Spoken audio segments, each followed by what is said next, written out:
আজি ৭৭ সংখ্যক গণৰাজ্য দিৱস। সমগ্ৰ অসমৰ লগতে কলিয়াবৰ সমজিলাতো ৭৭ সংখ্যক গণৰাজ্য দিৱস উদযাপন কৰা হয়।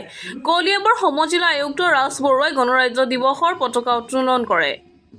অসম আৰক্ষীৰ লগতে পেৰেডত অংশগ্ৰহণ কৰে কলিয়াবৰ বিভিন্ন শিক্ষানুষ্ঠানৰ শিক্ষাৰ্থীসকলে। লগতে প্ৰদৰ্শনীত কেইবাটাও বিভাগে অংশগ্ৰহণ কৰে। সাংস্কৃতিক অনুষ্ঠানত অংশগ্ৰহণ কৰে কলিয়াবৰ বহুকেইখন শিক্ষানুষ্ঠানে।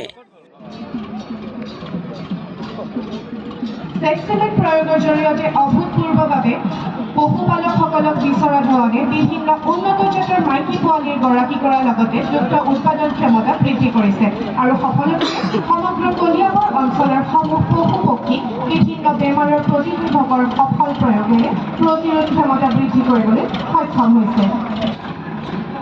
বিভাগৰ কলিয়াবৰ চামগুৰি সংমণ্ডলৰ প্ৰদৰ্শনী ৰেলীৰ বাহনখনৰ সন্মুখভাগত তেওঁলোকৰ বিভাগ এনেকুৱা মুঠ ২২খন আঁচনিৰ যোগেদি ৬৮ হেক্টৰ কৃষিভূমিত পানী যোগান দিয়া হয়। দ্বিতীয় দল দৃশ্যপটৰ মূল ভাৱ আধুনিক প্ৰযুক্তি ব্যৱহাৰ কৰি ভোজ্যতেলৰ স্বাৱলম্বিতা।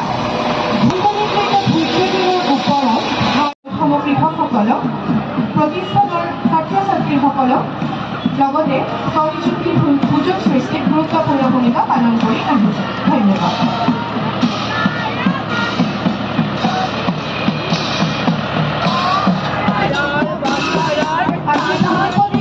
জাতীয় অংগনবাদী কেন্দ্ৰ স্থাপিত চন 1997 কলিয়াবৰ প্ৰকল্প পঞ্চায়ত কৰিজুল হাতীগাঁও অসম। অতিথিবৃন্দ, বিভিন্ন চৰকাৰী বিভাগৰ বিষয়া কৰ্মচাৰীসকল, আৰক্ষী বিষয়া আৰু জোৱানসকল, সংবাদসেৱীসকল, কুচকাৱাজত অংশগ্ৰহণকাৰীসকল, সাংস্কৃতিক দলৰ শিল্পীসকল, ছাত্ৰ ছাত্ৰীসকল, কণ কণ ভাইটি ভণ্টি আৰু পৰম শ্ৰদ্ধাভাজন ৰাইজ, পোনপ্ৰথমে ৭৭ সংখ্যক গণৰাজ্য দিৱসৰ এই পবিত্ৰ মুহূৰ্তত আপোনালোক এটালৈকে মোৰ আন্তৰিক অভিনন্দন আৰু শুভেচ্ছা যাচিছোঁ। ১৯৫০ চনৰ আজিৰ দিনটোত আমি লাভ কৰিবলৈ সক্ষম হৈছিলোঁ এইখন সৰ্বভৌম গণতান্ত্ৰিক ৰাষ্ট্ৰৰ মৰ্যাদা। ইয়াৰ লগে লগে আমাৰ মাজত প্ৰতিষ্ঠা হৈছিল ন্যায়, স্বাধীনতা আৰু সমতাৰ অধিকাৰ। এই অধিকাৰ আৰু দেশৰ গণতান্ত্ৰিক ব্যৱস্থাৰ অভিভাৱক তথা ৰক্ষক হিচাপে গৃহীত গণতান্ত্ৰিক দেশৰূপে ভাৰতবৰ্ষৰ স্বশাসনৰ অমৃত যাত্ৰা আৰম্ভ হৈছিল।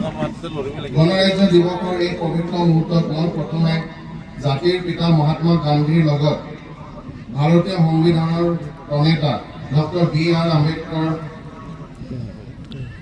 সশ্ৰদ্ধে প্ৰণিপাত যাচিছোঁ। লগতে মই প্ৰণিপাত যাচিছোঁ নেতাজী সুভাষ চন্দ্ৰ বসু, বাল গংগাধৰ তিলক, লালা লাজপত ৰায়, চৰ্দাৰ বল্লভভাই পেটেল, জৱাহৰলাল নেহৰু, মংগল সিং পাণ্ডে, ভগত সিং, ক্ষুদিৰাম বসু, চন্দ্ৰশেখৰ আজাদৰ দৰে জ্ঞাত অজ্ঞাত মহান স্বাধীনতা সংগ্ৰামীসকল। News desk report NE express.